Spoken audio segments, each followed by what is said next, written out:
কি অবস্থা বাপু? আপনি যদি কিপটা শ্রেণীর লোক হন, আপনি যদি ফকিন্নি লেভেলের লোক হন, আপনি যদি গরিব শ্রেণীর লোক হন, আপনি যদি ফ্রিতে ঢাকা শহর ভ্রমণ করতে চান, তাহলে আজকের ভিডিও আপনার জন্য। আপনি এই ভিডিওটা না দেখে যাবেন না, কারণ আজকে ঢাকা শহরে কিভাবে ফ্রিতে ঘোরা যায় সেই সেই ব্যাপারে কথা বলবো। তো আপনি ঢাকা শহরে ফ্রিতে ঘুরতে চান, একটা কি লোকাল বাসে, ভিড়ের মধ্যে লোকাল বাসে উঠে যাবেন, উঠে যে কোনো একটা সিটে চুপচাপ করে বসে থাকবেন। কোনো কি বেশি কথাবার্তা বলা যাবে না, চুপ করে বসে থাকবেন।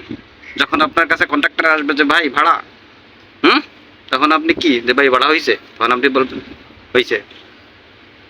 তখন কি আপনি ভাড়া হয়ে গেছে আপনার। যদি আপনি কি বেশি কথাবার্তা বলেন, তাহলে কিন্তু আপনার বাটে পড়ে যাইতে হবে। সুতরাং বেশি কথা বলা যাবে না। যখন কন্ট্রাক্টর আপনাকে জিজ্ঞেস করবে ভাড়া হয়েছে, তখন আপনি বলবেন হয়েছে।